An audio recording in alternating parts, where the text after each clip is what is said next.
now 1 year younger than what I will be next year. তাতে করে বয়সটাকে কমানোর চেষ্টা। তো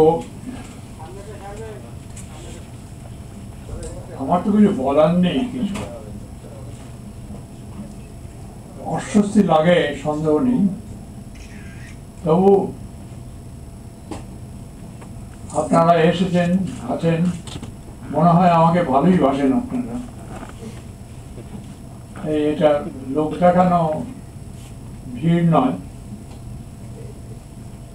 শুধু মন কাড়া হাসি নয়, এটা একেবারে অত্যন্ত ঘনিষ্ঠভাবেই আমাকে পছন্দ করেন এরকম একটা ব্যাপার আছে। ভালোই লাগে ছবি করতে এবং ছবি সম্পর্কে শুনতে। অনেক খারাপ কথা শুনেছি, ভালো কথা শুনেছি, এবং যেখানে দ্বন্দ্বের কথা বলেছেন ওই কবিতাতে, সেই দ্বন্দ্ব থেকেই যাচ্ছে, লড়াই থেকেই যাচ্ছে। ছবি করতে গিয়ে একরকম ছবি সবসময় করিনি, নানানভাবে নানান চিন্তা ভাবনায় করা হয়েছে। তাই আবার প্রতিদিনই সকালবেলা ভোরবেলা উঠেই মনে হয় এবার একটা নতুন স্ক্রিপ্ট লিখলে মনে হয় না, অনেক কিছু বলবার আছে। ছবি এমনই একটি বস্তু, এমনই একটা জিনিস যেটা কখনো শেষ হয় না। অথচ এই ছবির সঙ্গে আমার সম্পর্ক বিন্দুমাত্র ছিল না। যখন আমি আমার এখন পূর্ববঙ্গে, সেখান থেকে যখন এখানে আসি, কলকাতায় আসি, কলকাতায় এসে কলকাতা আমার কাছে ভয়ঙ্কর লেগেছিল। এত বিশাল, সেখানে হারিয়ে যাওয়ার একটা ভয় আছে, সেই ভয়টা ছিল। কিন্তু তখনও কিন্তু নানান কিছু করেছি, বন্ধু বান্ধব তারা জুটেছে অনেক, কিন্তু ছবির আমি হাজার যোজন দূরে ছিলাম। আমি যখন ছবি নিয়ে একেবারেই ভাবিনি, হঠাৎ একদিন বিভিন্ন বই পড়তে একটা ছবির বই পড়লাম। সেটা এখনো মনে আছে, তার নাম হচ্ছে দ্য আর্ট অফ ফিল্ম, তখন নাম ছিল ফিল্ম, এবং এক জার্মান ভদ্রলোকের লেখা। সেটার ইংরেজি অনুবাদ আমি পড়ি। সে পড়ে আমি তখন খুব মুগ্ধ হলাম। সেই পড়ে তারপর থেকে ছবি নিয়ে যত বইটই ছিল ন্যাশনাল লাইব্রেরিতে, তখন নাম ছিল ইম্পিরিয়াল লাইব্রেরি ইংরেজের আমলে, সেই ইম্পিরিয়াল লাইব্রেরিতে বসে সকাল থেকে সন্ধ্যা পর্যন্ত ওই বই পড়তাম, কাজকর্ম কিছু আর করতাম না। এবং সবই বেশিরভাগই হচ্ছে ছবির বই, এবং ছবির বই তখন প্রচুর ছিল ওখানে। তারপরে কি হলো আমি জানি না। সেই থেকেই মনে হলো ছবি করব। ইতিমধ্যে কমিউনিস্ট পার্টির একটি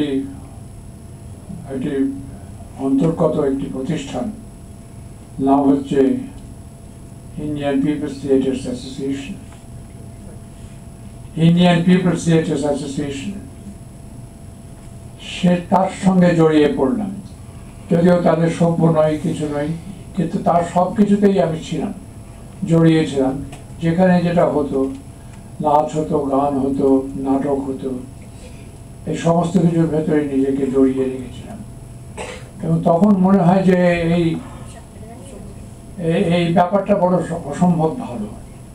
সুতরাং এই ছবি থেকে বেরোনোর কোনো পথ নেই আমার। এইভাবেই ছবি করতে আরম্ভ করলাম। প্রথম ছবিটা অত্যন্ত খারাপ ছবি।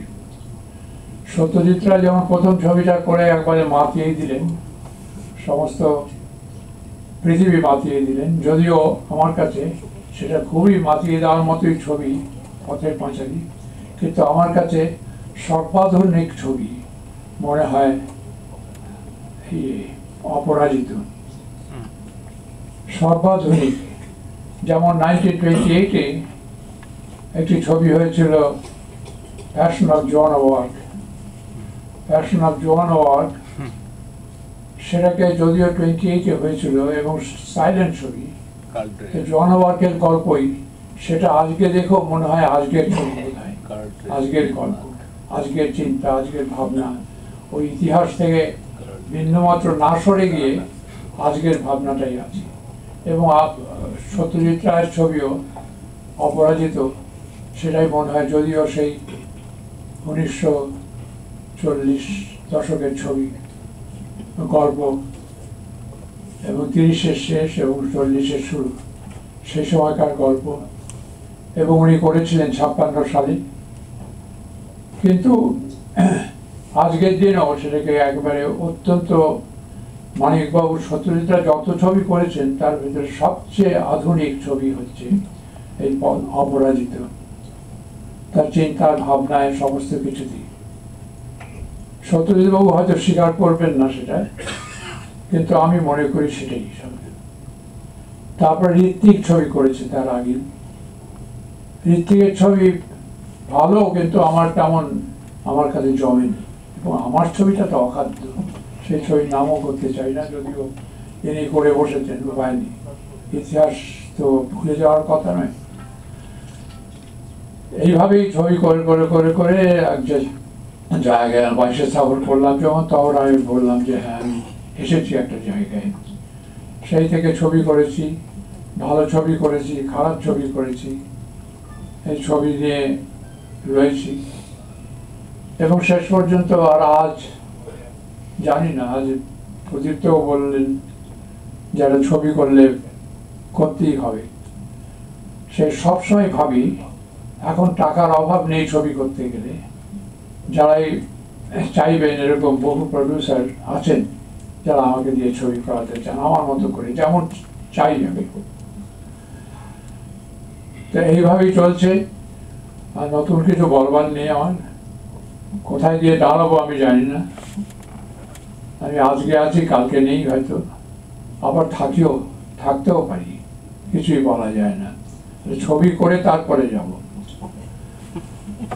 এই করেই আমি আমার বক্তব্য শেষ করছি। আর ভালোও লাগছে আপনাদের দেখে। আপনারা সবাই বড় হয়ে গেছেন, আমিও যেমন বয়স কমাচ্ছি, আপনাদের বয়স বেশ বেড়ে গেছে। এই বলেই আমি আমার বক্তব্য শেষ করছি।